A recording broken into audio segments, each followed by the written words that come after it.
Assalamualaikum warahmatullahi wabarakatuh. Alhamdulillahi rabbil alamin. Rabbis samawati wal ard. Wassalatu wassalamu ala nabiyina wa habibina Muhammadin sallallahu alaihi wasallam.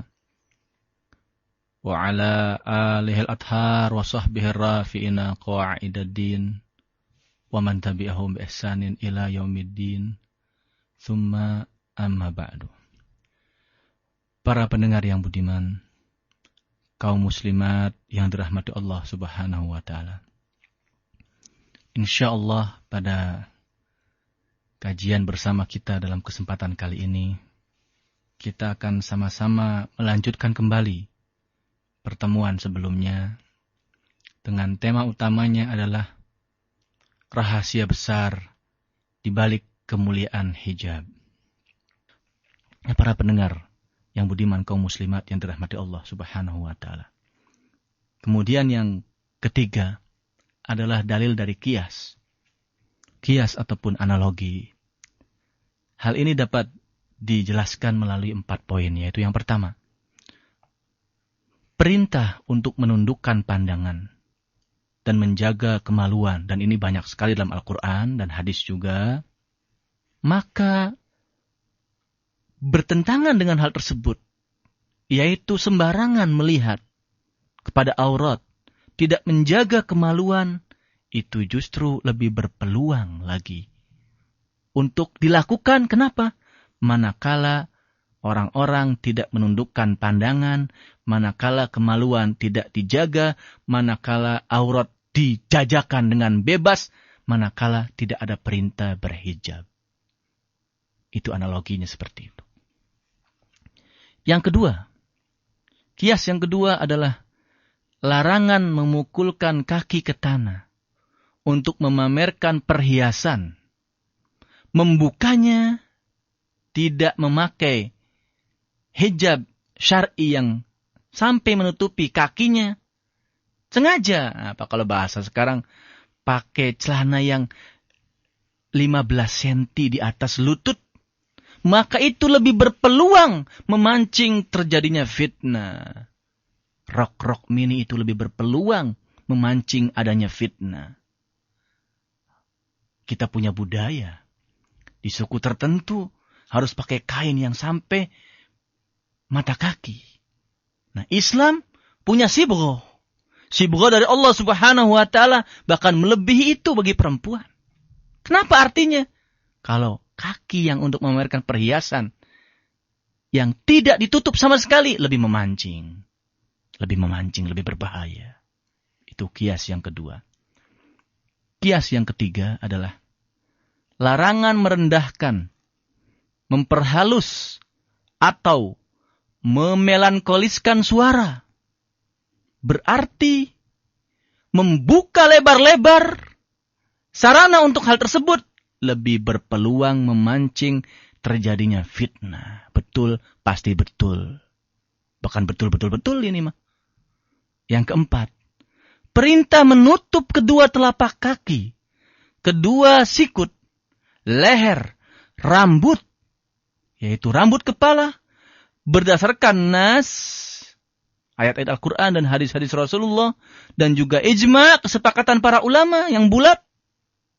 Berarti membukanya, membiarkan hal-hal tersebut terlihat, berpeluang memancing terjadinya fitnah dan kerusakan jauh lebih besar lagi.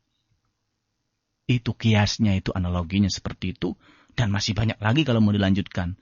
4 saja sudah sangat cukup dan tak terbantahkan. Nah, para pendengar yang budiman, kaum muslimat yang dirahmati Allah Subhanahu wa taala. Akhirnya, bila kita cermati, kaji, renungkan, dan tadaburi dalil-dalil tentang wajibnya berhijab, maka akan ditemukan kurang lebih 11 poin penting. Sebagai sebuah kesimpulan ataupun tesis yang bisa kita ambil. Yang pertama, hijab adalah wajib bagi semua wanita yang beriman. Yaitu wajib menurut agamanya, yang sudah tidak bisa ditawar-tawar lagi. Sam'an wa ta'atan. Kerjakan dengan segera. Itu yang pertama. Yang kedua, putri-putri Rasulullah Shallallahu Alaihi Wasallam dan istri-istrinya yang suci, yang mulia, merupakan teladan yang baik bagi setiap muslimah. Bukan perempuan-perempuan fajir, bukan perempuan-perempuan lacur, bukan. Bukan itu. Bukan perempuan-perempuan fasik, bukan. Putri-putri dan istri-istri Rasulullah Shallallahu Alaihi Wasallam itu teladan bagi muslimah, teladan bagi semua muslimat. Yang ketiga,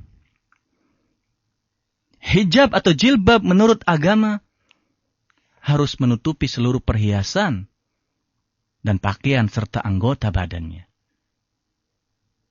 Walaupun ada dua pendapat yang kuat, itu yang ketiga kesimpulannya. Yang keempat, hijab diwajibkan kepada kaum muslimah bukan untuk mempersempit atau mempersulit mereka, bukan.